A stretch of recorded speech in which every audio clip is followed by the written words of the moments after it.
Assalamualaikum, salam sejahtera, Om Swastiastu, Namo Buddhaya, salam kebajikan.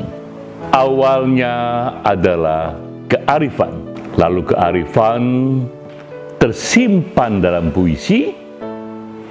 Ini serial kuliah singkat, kultum, kuliah 7 menit, menggali kearifan dari kutipan puisi. Kali ini kita akan kutip puisi dari Rabi'ah Adawiyah.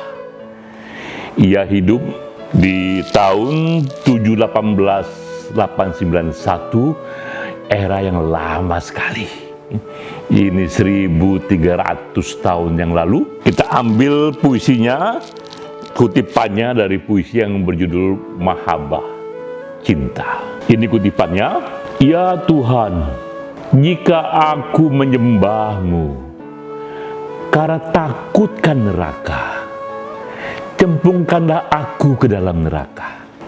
Jika aku menyembahmu karena inginkan surga, tutuplah pintu surga bagiku. Tapi jika aku menyembahmu karena cintaku padamu, janganlah kau tolak cintaku." Bukan main. Ini puisi yang indah sekali, tinggi sekali.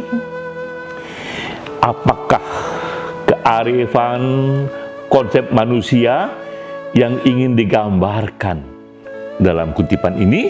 Sebelum masuk ke sana, sedikit kita eksplor dulu kehidupan dari Rabi'ah Adawiyah.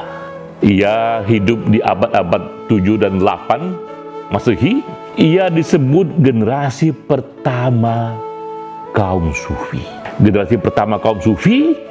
Yang istimewa dari Rabi'ah adalah itu era ketika kultur patriarkal, dominasi laki-laki begitu kuat, tapi Rabi'ah seorang wanita. Bahkan di era itu pun ia menonjol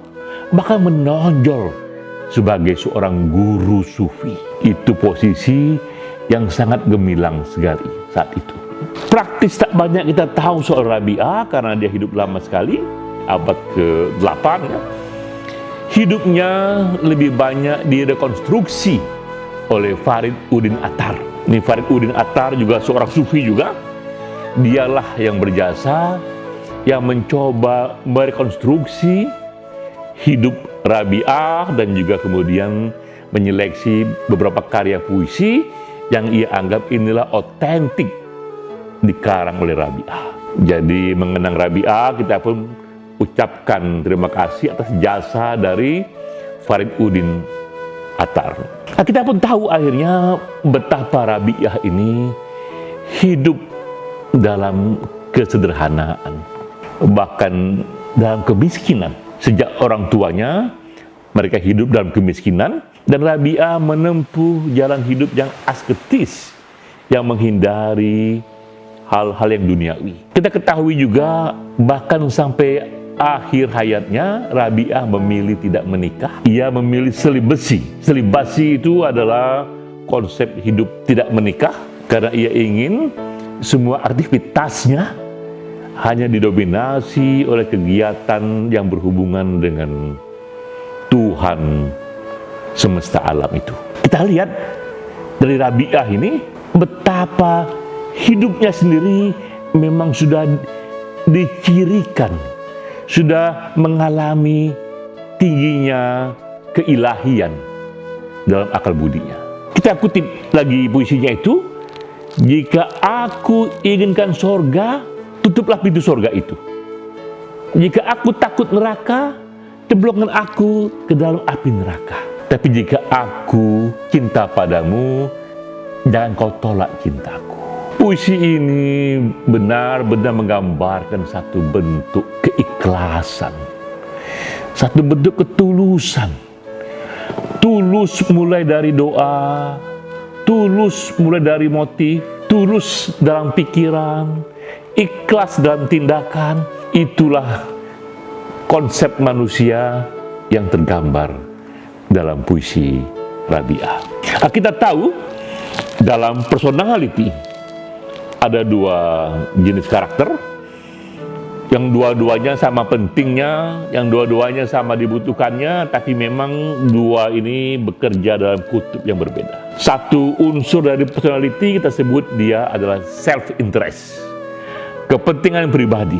Dan itulah yang memang menjadi motor penggerak dari peradaban. Ini yang Adam Smith katakan, kita mendapatkan makanan pagi kita bukan dari kebaikan tukang roti, bukan dari kebaikan tukang daging, bukan dari kebaikan pengolah minuman, tapi kita dapatkan makanan pagi kita dari kepentingan pribadi mereka itu.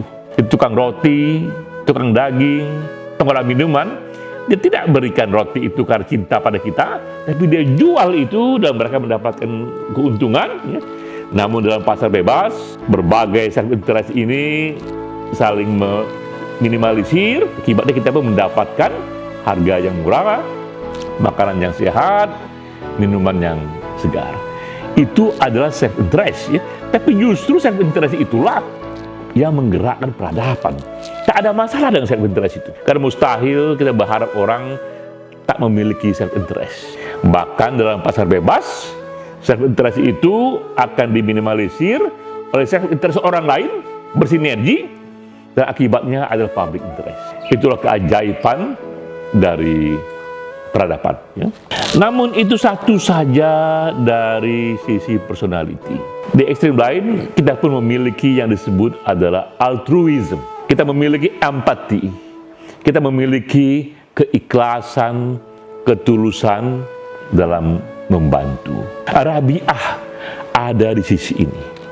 Rabi'ah kuat di sisi ini, dan memang mereka yang sudah berkelana jauh, mereka ada di sisi ini lebih didominasi oleh kehendak-kehendak yang sangat ikhlas sekali. Bahkan ia tak takut masuk neraka, ia tak takut tak masuk surga, tapi ia takut jika dalam tindakannya tak ada cinta. Ia takut jika dalam tindakannya tak ada keikhlasan, tak ada ketulusan. Karena bukan itu yang dia harap, bukan reward duniawi yang dia harap, bahkan bukan juga reward akhirat yang dia harap. Yang ia harap hanyalah cinta semata.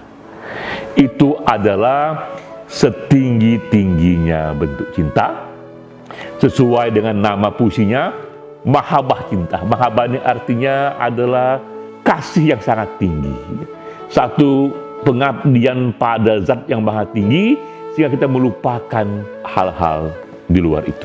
Inilah kearifan yang kita dapatkan dari Rabi'ah Adawiyah, bahwa tumbuhkanlah itu keikhlasan, tumbuhkanlah itu ketulusan sejak berdoa, sejak punya niat dalam pikiran dan dalam tindakan. Dan riset akademik mengatakan, aneka studi happiness sekarang ini justru menunjukkan itu. Semakin kita ikhlas dan tulus membantu, efeknya semakin bahagia hati kita. Nah, itu juga rahasia dari hati, ya, bahwa ternyata kedalaman cinta itu justru itu memberi kedalaman dari kasih sayang. Itulah kearifan dari puisi ini. Maka semua kita mulai pula tumbuhkan self-interest, kembangkan pula keikhlasan sejak berdoa. Sampai jumpa selanjutnya.